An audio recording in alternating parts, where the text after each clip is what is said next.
السلام علیکم ورحمۃ اللہ نحمدہ ونصلی علی رسولہ الکریم اما بعد فاعوذ باللہ من الشیطان الرجیم بسم اللہ الرحمن الرحیم رب اشرح لی صدری ویسر لی امری واحلل عقدۃ من لسانی یفقہوا قولی۔ حصن المسلم میں اس کا نا ٹاپک 42 ہے۔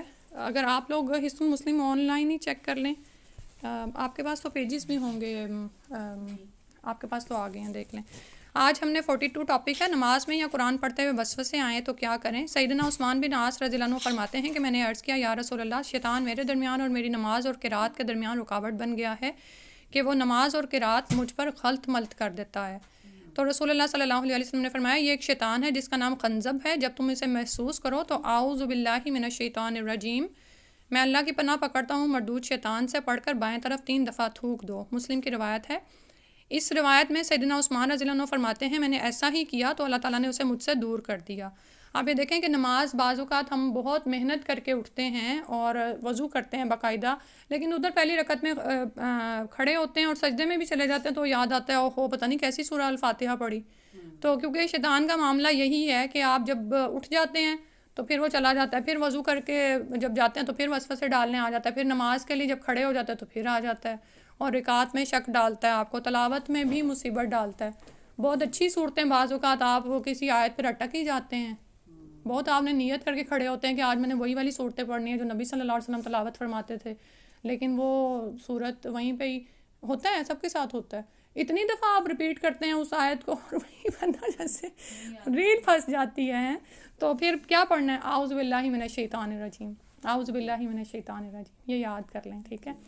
اور اس میں نا وہیں پہ ہی ہاں وہیں پہ تلاوت میں وہیں پہ ہی پڑھ دیں، ٹھیک ہے۔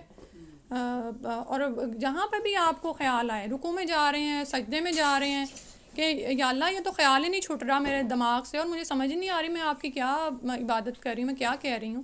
اور اسی طرح نماز کا اگر آپ کورس کریں گے نا تو انشاءاللہ شوق اللہ تعالیٰ آپ کو پیدا کریں کہ اس میں آپ یہ دیکھیں دعائے استفتاح کے ساتھ ہی ایک تعوذ موجود ہے۔ اعوذ باللہ من الشیطان الرجیم کے علاوہ اعوذ باللہ السمیع العلیم من الشیطان الرجیم من نفخہ ونفثہ وہمزہ، اس کو بھی سوچتے ہوئے پڑھیں، کیونکہ اللہ سبحانہ تعالیٰ اپنی پناہ میں لے مجھے اس کے نفخ سے، اس کی پھونک سے، آمین یا رب العالمین۔ تو جب عثمان رضی اللہ عنہ کہہ رہے ہیں کہ میں نے ایسا کیا تو اللہ تعالیٰ نے اس سے مجھ سے دور کر دیا، تو ہم بھی انشاءاللہ یقین کے ساتھ یہ پڑھیں تاکہ ہم اپنی نمازوں سے زیادہ اجر کمائیں۔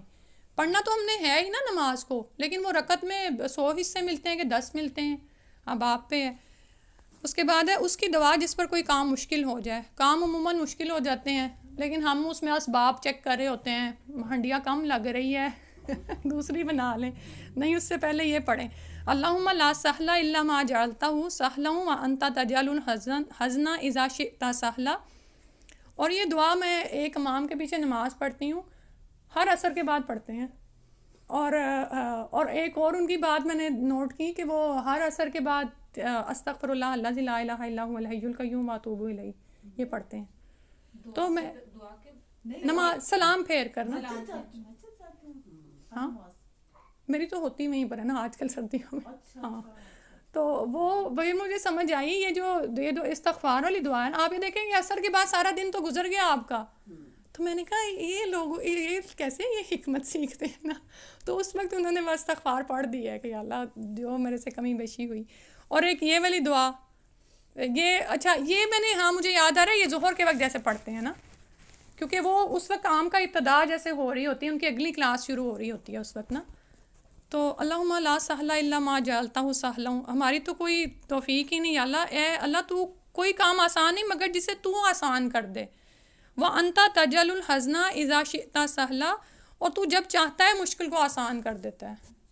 اور وہ ایسے ڈوب کے یہ دعا پڑھتے ہیں نا تو واقعی وہ پھر اچھا ایسے آنکھیں کھل جاتی ہیں کہ ہم بھی الحمدللہ۔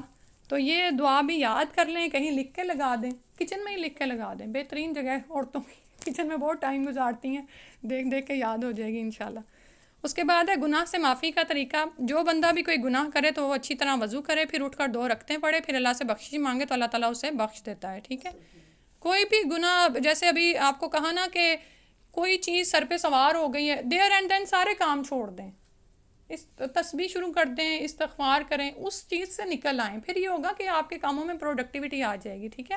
اسی طرح یہ جو ہے نا ہم گناہ کر بیٹھتے ہیں اور بعد میں کسی وقت وہ یاد آ رہا ہوتا ہے تو کچھ نہیں، یاد آ گیا ہے نا، تو ہمارا کیونکہ اصل ہماری کیا ہے سوچ، کیا ہونی چاہیے، ہمیں آخرت اورینٹیڈ ہونا چاہیے کہ میں یہ جو گناہ ہے جو میرے دل پر، کیونکہ یہ نا بوجھ بن جاتے ہیں گناہ دل پر. گناہ نہیں، گناہ نہ کیا یہ اس کو ایک سیکنڈ اس کو ختم کر لوں، یہ گناہ ایک ہی ہوتا. اچھا، تو گناہ اسی وقت آپ کو خیال آ گیا ہے، اب دیر نہیں کرنی. کیوں نہیں کرنی؟ کیونکہ ہمیں نہیں پتا کہ ہنڈیاں پکنے سے پہلے ہی میں فوت ہو جاؤں. ٹھیک ہے، تو آپ وضو کریں اور 2 نفل پڑھ کے وہ آپ اپنا کام ختم کر رہے ہیں. ٹھیک ہے، اس میں کیا ہوگا، ہارڈلی 10 منٹ لگیں گے.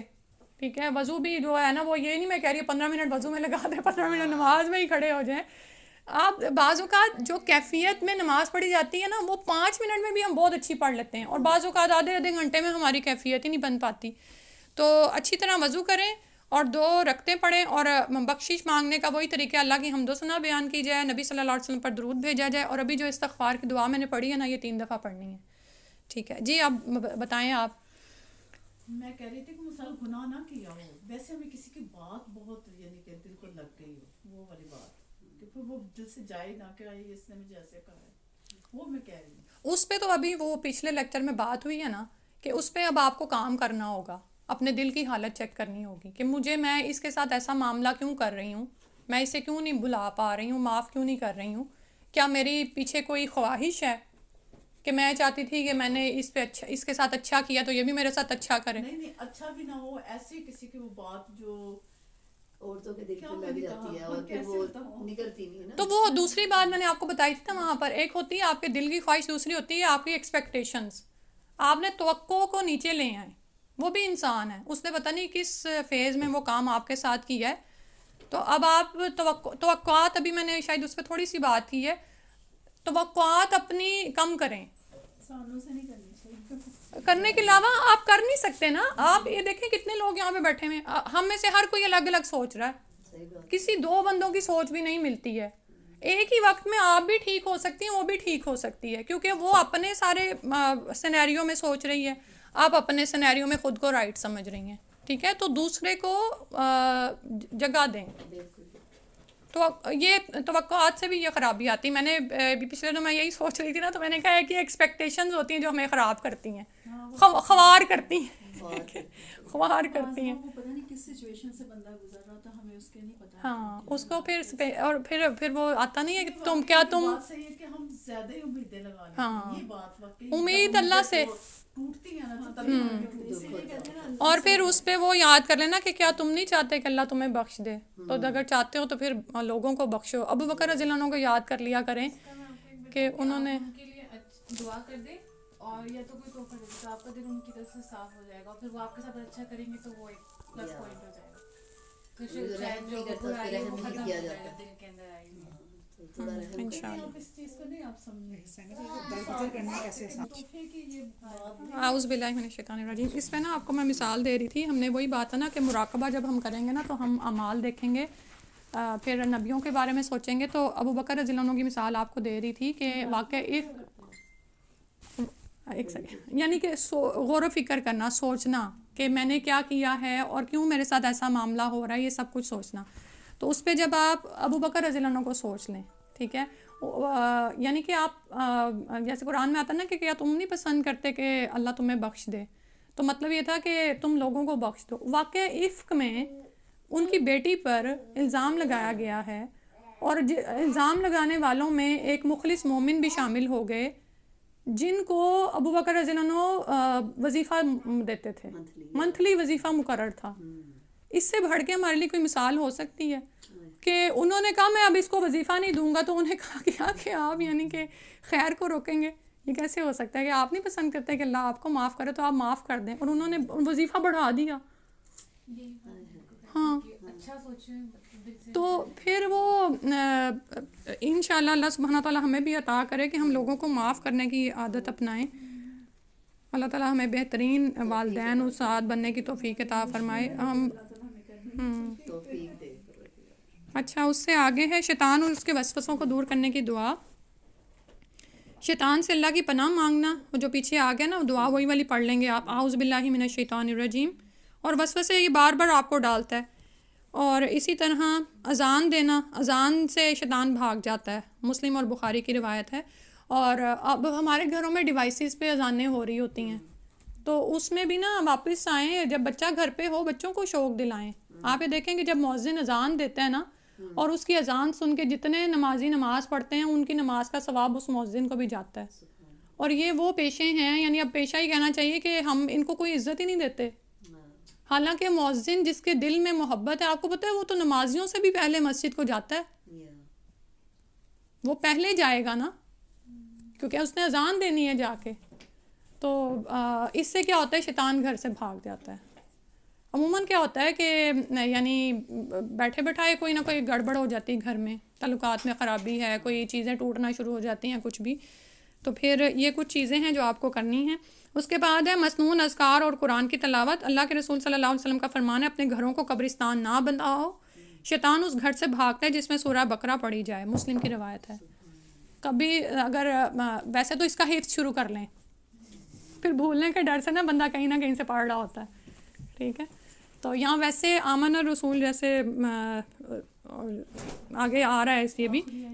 ہاں، صبح شام اور سونے جاگنے کے اذکار، گھر میں داخل ہونے اور نکلنے کے اذکار، مسجد میں داخل ہونے اور نکلنے کے اذکار بھی شیطان کو بھگاتے ہیں.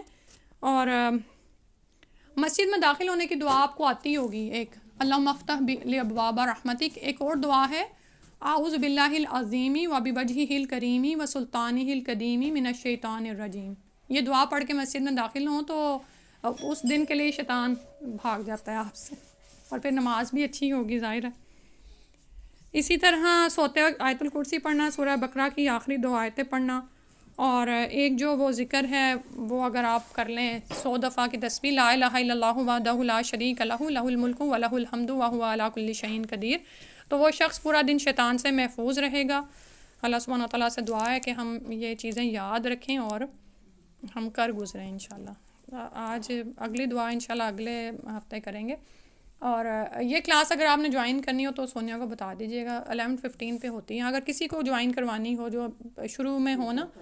ہاں، الحمدللہ.